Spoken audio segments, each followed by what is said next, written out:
Hello, friend. I wanted to share a little news with you. Do you know how I always thought I was 1 in 1 million? As it turns out, I'm 4 in 1 million. 4 in 1 million people who would be diagnosed this year with adenoid cystic carcinoma, a very rare disease that in my case is inside of my minor salivary gland at the roof of my mouth, on my palate. You may not be able to see it, but that's where it is. So it's stage 1, which is great. The 5-year survival rate for this cancer is 94%, so that's excellent as far as cancer goes. On Tuesday, April 18th, I'm going to have a procedure at University of California, San Francisco, in Mission Bay campus, one of the best hospitals in the Bay Area. We've got Stanford and UCSF. And so I'll have the tumor removed along with one tooth in the back and bone behind the tooth. As I said, at stage 1, staging could change if the bone has eroded already due to the tumor. But the prognosis is great. I may need radiation afterwards. It's pretty typical with this type of cancer that radiation follows. So if I do need radiation, it will start in about 6 to 8 weeks, and I'll have radiation 5 days a week for 6 weeks or something like that. So praying no radiation, but if I need radiation, I'll deal with it, right? Just like I'm dealing with this cancer. So procedure is coming up. It's in a few hours. Okay, but I'm confident. I'm in great hands with my doctor. As rare as this cancer is, this surgeon has done literally hundreds of removals for this type of cancer. So he's very highly respected in his field and with this type of cancer as well. Surgery is 3 hours long and it starts at 2 p.m. Pray for me during that time. Get down on your hands and knees like I'm on my hands and knees every day, thanking God. And I do thank God. I thank God that doctors discover this cancer so early. You know, a couple of questions always come up when I tell people about this cancer. How'd you find it? Everyone assumes a dentist found it because I am obsessed with my teeth and I get my teeth cleaned every 3 months. Even at the height of the pandemic, they still got me in there a few times a year because they know I'm so obsessed with my teeth, they have to be clean. And surprisingly enough, the dental hygienist didn't see it. My dentist was in the process of retiring, so maybe he missed it. But you know who noticed it was my primary care physician. And that's why I urge you, do not skip your annual exams, okay?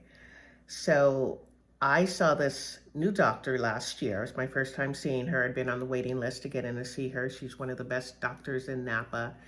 And she's a concierge doctor, so I pay for access to her. And boy, is that a great investment, because the first time I saw her and she had me say, I say, and she said, there's something on the roof of your mouth on your palate. I'm going to send you to an ENT. So it took about 5 months before I got into the ENT, and the ENT saw me in July. So now we're July 2022. And the ENT said, well, you don't have any symptoms, you don't have any pain, there's no bleeding, there's nothing. So we don't know if it's growing. No one's ever noticed this before, so we're going to monitor it. And I said, okay, so that was fine with me. And I returned 3 months later, so I went back in September. And at that time, she said, let's do a CT scan. She said, it looks the same, but we've got to start doing something here. So she did a CT scan, and that came back that, nothing out of the ordinary. In fact, I can even tell you what she said after the CT scan. She said, I've reviewed your CT and everything looks good. I'd like to see the palate again in person in a few months. So I went back in February, and in February, she said, everything looks the same. She said, Kelly, this can go on for 10 years. Do you want to do a biopsy? And I'm like, okay, what does a biopsy entail? And she explained the procedure. And she said she could do it right then. So I said, okay, great, let's do it. And she took the little tissue out and did a biopsy, and I received the results for that. And the biopsy results came back nothing concerning. However, we're going to send the tissue to UCSF for final interpretation, which was great because I probably would not have thought to get a second opinion. And this is how come second opinions are done. And the cancer is very hard to diagnose, this adenoid cystic carcinoma. It's a very difficult cancer to diagnose. And I'm in a couple of support groups, and so I'm really knowledgeable now about this type of cancer. And people have it for years and years and years, and they have no idea how come they're having the symptoms that they do, and the doctors don't know.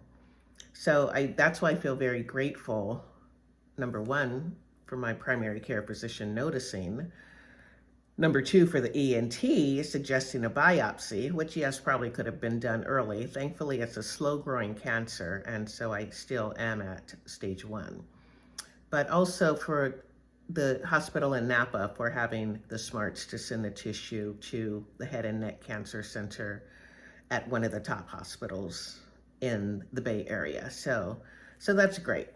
And I'll spend the night in the hospital, maybe 2 nights in the hospital. And then I'll return to Yountville and get better. So I will be left with a hole at the top of my mouth, and we'll need to there's 2 ways to correct this. So I could get what's called a free flap surgery. And that's where they take tissue. They would probably, in my case, take it from my arm and build a flap at the roof of my mouth, which will allow me to speak correctly and for food not to come up through my nose. And you then don't want to go to lunch or dinner with me, huh? But that's a super invasive surgery. They take the tissue, and they need to, obviously tissue needs a blood supply, so they would attach it to an artery in my neck. And that's really invasive, which I don't mind if that was the only option. But there is another option, and one that my surgeon recommends, and so does one of the top surgeons from MD Anderson and from one of the top hospitals in Massachusetts. And that's to get an obturator, which is basically, it's a dental appliance. It looks like a retainer, and I still wear a retainer at night because I'm obsessed with my teeth, and I wore Invisalign and had braces and all that. And so I am used to wearing a retainer at night. Now this obturator will be worn during the daytime, and at nighttime I don't sleep with it in. So don't call me in the middle of the night and expect to hear me answer the phone, because you're not going to be able to understand what the heck I'm saying. No, but seriously, the obturator, the good thing about the obturator is it will allow the doctors to keep an eye on the area where the cancer was, because I can go in to see them. They can just pop it out. So that way they're not totally relying on scans to see if the cancer comes back. So that's great. And if I decide to do the free flap surgery later, then I still have that option, because truthfully, a lot of people don't like the obturators. It's hard to get them to fit just right. They're heavy. It's just, there's not a lot of good things said about them. But you know what? I'm positive, and I'm going to fall in love with my obturator. I'm just going to love it so much, I'm not even going to notice it. So that's the plan, is for me to wear the obturator. The procedure on April 18th, I will get a temporary obturator put in, and they'll pack that with gauze and antibiotics and get my mouth on the process of healing. And I'll wear that for about 10 to 12 days. Then I'll return to the surgeon, and he'll remove that. It's going to be attached with screws. So I'm going to be in a little bit of pain, but I know they're going to give me some good drugs. So anyway, so they'll take that one out, and then I'll scurry across town to the prosthodontist, who will give me my obturator, which will be adjusted every month, has the hole adjust as well, because it will shrink. It'll just be there for the rest of my life, but it will get smaller, obviously. Family and friends will be at the hospital with me on Tuesday and will stay with me overnight, so I won't be alone. And I have friends, my angels, who are coming to stay with me for, the next few days after I return home. So I'm in very good hands with Kelly's angels.